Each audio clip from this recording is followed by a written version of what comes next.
안녕하세요. 렌트리스 전문가입니다. 오늘은 장기 렌터카 계약을 준비하실 때 꼭 주의해야 할 3가지 핵심 포인트를 말씀드리려고 합니다. 차량을 장기간 이용하시는 만큼 계약 조건이 단순해 보이지만 실제로는 생각보다 꼼꼼히 확인해야 할 부분이 많거든요. 자, 첫 번째 가격 구조의 함정입니다. 먼저 가장 중요한 건 가격이죠. 같은 차종의 옵션인데도 어떤 회사는 월 50만 원대, 또 어떤 회사는 60만 원, 많게는 70만 원까지 차이가 납니다. 똑같은 차인데 왜 이렇게 비싸지 하실 수도 있는데요. 그 이유는 간단해요. 대형 렌터카 회사들은 광고비와 인건비 같은 운영비가 워낙 크기 때문에 그 비용이 고스란히 월 렌트료에 반영되죠. 반대로 규모가 조금 작아도 안정적으로 운영되는 전문 렌트 회사들은 상대적으로 운영비가 적기 때문에 같은 조건에서도 더 저렴하게 제공할 수 있습니다. 여기서 꼭 기억하셔야 할 점은 차가 같으면 가격 차이는 전적으로 회사 구조와 계약 조건에서 나온다는 거죠. 따라서 가격 전에는 반드시 최소 3군데에서 5군데의 업체에서 동일 조건으로 견적을 받아보셔야 됩니다.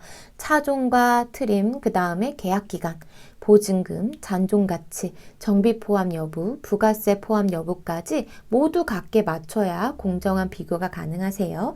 가능하다면 견적서는 꼭 문서로 받아두시고 표준 약관도 함께 확인해 두시는 게 좋겠습니다. 자, 두 번째 주의사항인데요. 약관 속 불리한 조항들이에요. 이 불리한 조항들은 항상 숨어 있죠. 계약서를 자세히 보지 않으면 그냥 넘어가기 쉬운 조건입니다. 실제로 나중에 큰 문제가 되기도 하는데요.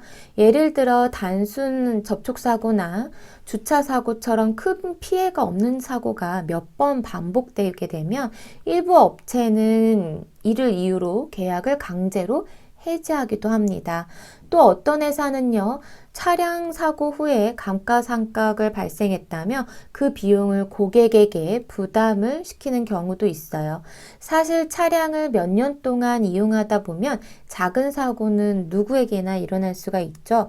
그런데 이런 부분이 약간의 명확히 적혀 있지 않으면 고객 입장에서는 불리한 상황에 처할 수밖에 없습니다. 그래서 꼭 계약 전에 확인하셔야 할 포인트가 있는데요. 첫 번째는 사고가 몇 회 이상 발생하면 계약에 어떤 영향을 주는지, 두 번째는 감가상가 비용은 어떻게 산정되고 누가 기준을 정하는지, 세 번째는 계약을 중간에 해지할 경우 위약금은 어떻게 계산되는지인데요. 이 3가지를 미리 확인하시고 가능하면 상담 내용은 서면이라든지 문자 또는 이메일 기록으로 남겨두시면 좋겠습니다.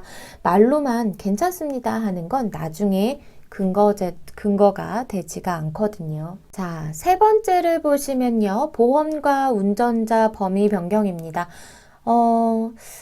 이 부분도 많이 놓치시는 부분인데요. 처음 계약할 때는 보통은 가족 한정이나 또는 임직원 한정 또는 누구나 운전 가능 이렇게 설정을 하시게 될 거예요.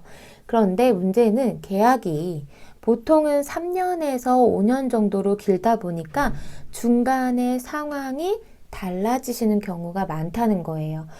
예를 들어 처음에는 사업자 명의로 계약했다가 중간에 사업자를 정리하고 가족 한정으로 바꾸고 싶으실 수도 있잖아요. 그리고 가족 한정으로 사용하셨다가 나중에 동생이나 친구가 잠깐 그 차량을 쓰게 되면 운전자 추가가 꼭 필수로 필요하게 될 수가 있습니다. 그런데 일부 업체들은 운전자 범위를 변경할 수 있는 횟수가 제한되거나 2-3번 이상은 아예 불가하다고 명시해 놓기도 합니다. 이를 억지로 보험으로 따로 들어야 하거나 아예 차량을 반납해야 하는 불편한 상황이 생기실 수 있으니까요. 계약 전 꼭 물어보셔야 할 것들이 있습니다. 운전자 범위를 변경할 수 있는 횟수와 수수료, 그리고 가족의 한정에서 누구나 운전으로 전환할 때 절차와 조건, 다음에 대리운전이나 외부기사가 운전할 경우 보장이 되는지, 이런 부분들을요, 꼭 확인을 하셔야 됩니다. 그래서 장기 렌트카 계약 시 꼭 확인해야 할 세 가지는요. 가격 구조, 반드시 여러 업체에서 동일 조건으로, 세부적인 동일 조건으로 비교하시길 바라고요. 그 다음에 약관에 있는 조항, 사고라든가 감가, 해지 조항들을 꼼꼼히 확인하시길 바라고요. 다음에 마지막으로 보험과 운전자 범위, 변경 가능 여부와 조건을 반드시 체크하셔야 됩니다. 이 세 가지만 챙기셔도 불필요한 비용을 막으실 수 있고요.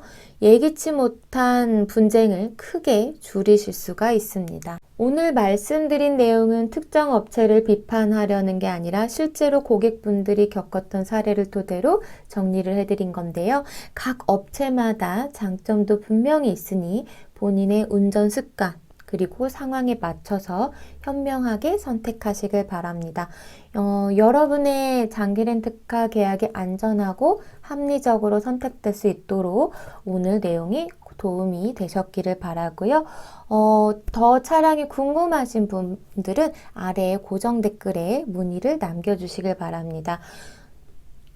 오늘도 끝까지 시청해 주셔서 감사합니다.